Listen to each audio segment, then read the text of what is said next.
wife, Minnie. And the one story that really just, I said, I'm going to do this. I'm going to write this. Is he told about Will. He said Will would stay out late drinking at night, and he would come in drunk, and Minnie, his wife, who was just an angel and obviously very tolerable, would wait up on him. And one night he came in, he was banging into the door. She heard him. She got up, put her slippers on, went downstairs to meet him at the door. And for anybody that's been around, and most of you have, people who drank liquor, their fear is to get some bad liquor, because if it doesn't kill you, it can make you go blind. And that was one thing. You had to watch how these old guys, would make the stuff and everything. Well, he came in and she went down to get him, and he said, "Minnie, I'm sick." And she said, "I know you are, honey." And she said, "Let's go to bed." And they had to go up to the stairs and then kind of catty-corner her into the room. And he stumbled along. He said, "Minnie, I'm sick enough to die." And she said, "I know you are, honey. Let's go to bed." And they went on up to the stairs, and he got to the top, and he kind of pointed his head and followed it into the bedroom and just fell across the bed with his head on one side and his feet on the other. She went around and started untying his shoes to take his slippers off. He said, "Minnie, I need you to pray for me right now. I think I'm going to die." And she said, "Okay." And so she went around to his head on the side of the bed, and she got down on her knees and folded her arms, and she said, "Lord, please forgive my husband, for he's drunk and knows not what he does." He said, "Hell, Minnie, don't tell him I'm drunk." And I said, "Wow. Unfortunately, that's my people."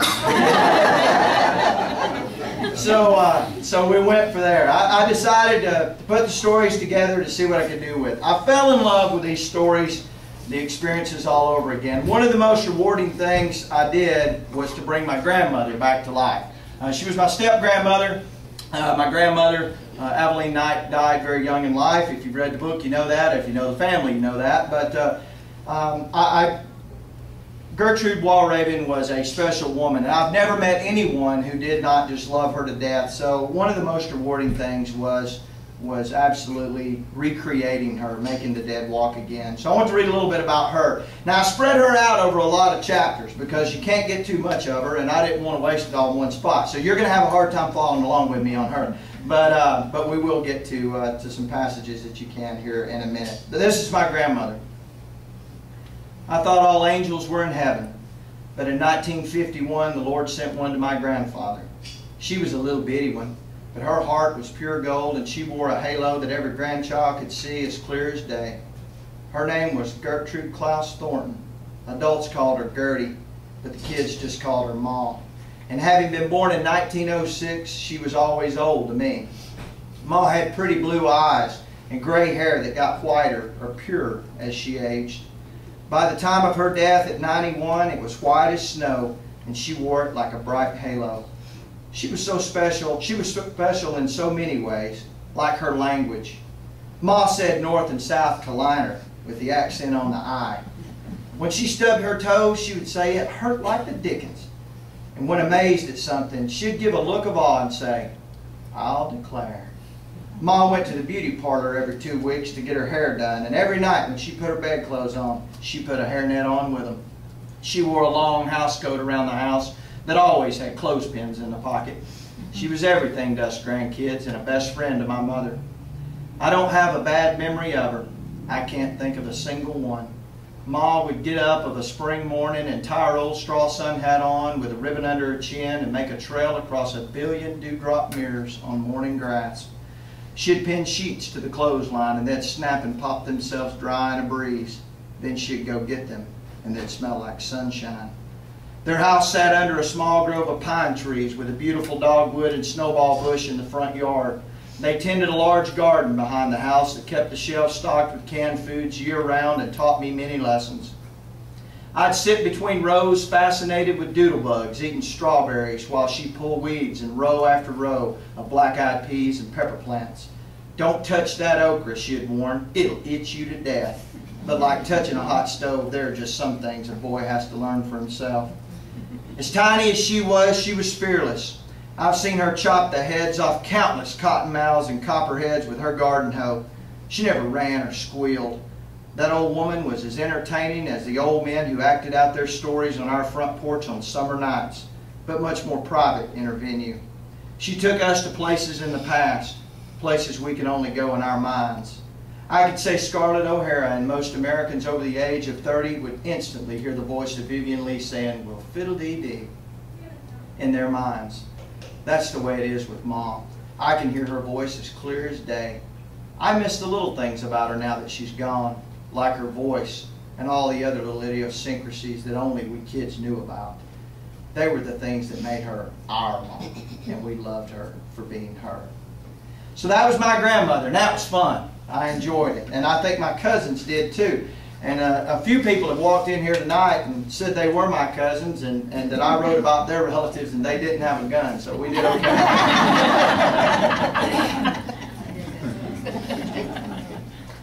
I also wanted a little bit of romance in this book. It occurred to me that I'd never asked Mom and Daddy how he proposed. So I began by asking exactly that. Was it love at first sight and so forth? I don't know exactly what I expected. But when I finished interviewing, I realized that we don't have a lot of soliloquies under bedroom windows in Gordon County. Bob Lynn made me read, "Oh, she doth teach the torches to burn bright, for I ne'er saw true beauty till this night." But that's not the norm for Calhoun. You didn't hear that in the Mill Village. So what I realized was this. Men and women, boys and girls, dated for a period of time. And I think they pretty much understood that at some point, those who were going to get married, that they would. But a lot of it was a matter of economics and timing. Where will we live and how will we make a living? There were a lot of decisions that went along. That generation actually thought about those things before getting married. Things we wish today's generation might do before they decide to just up and get married. So I asked them, and when I read this to my wife, she said, "That is perfect. I can see your dad." I don't want to put you on the spot, you hear, so I won't continue to say, but he said, "That's your daddy." So I'm going to read two little portions here from this. I'm going to read about them meeting to begin with, and then I'll skip over to the proposal. She was a country girl, mature beyond her years due to the hand fate had dealt her. She had lived in a dozen houses, worked hard every day to keep a family on its feet, and was raising a brother. Carl was a skinny Mill Village boy with cool hazel eyes and a flat top held straight up by bushwhacks. He rolled out a paper route through Calhoun on metal roller skates strapped to leather shoes at 5 a.m. in the morning. When all the world was quiet, he broke the morning silence with the grinding of metal wheels on the sidewalk. "Here comes that Blackmon boy," people would say as they stepped outside to retrieve the morning paper. Free as the wind, smoking Pall Mall cigarettes when he was too young. He was a ball of energy, a little outlaw, and he suited her just fine. She didn't have but two secrets that were certain to come out in time. She couldn't swim a lick, and she was terrified of snakes. That was okay with him, because she didn't mind sitting on the rocks looking pretty and laughing while he showed out, jumping in lakes and creeks with his buddies. Some things we like, traditions in the Blackmon family, we like to keep alive. I do like my hair product too. Pomade, man. Mama was still working at A.R. McDaniel's dry goods store. Daddy picked her up Saturday night after work. They were on Piedmont Street. When he got to where the street turns to go to Echoda Baptist Church, he stopped and looked at her. He didn't take a page out of some romance novel, nor did he try and mimic something he had seen in a movie. He did it his way, the only way he felt comfortable doing it. "You still want to get married?" he asked. "Of course I do. Of course I do." Not realizing at first that that was his way of officially asking her to marry him. "Look in the glove box," he told her. She opened the small box to see a set of rings, which put his question into perspective. They went straight home and planned the wedding. 56 years. 56 years ago, huh? 56 years, and he still hasn't asked me.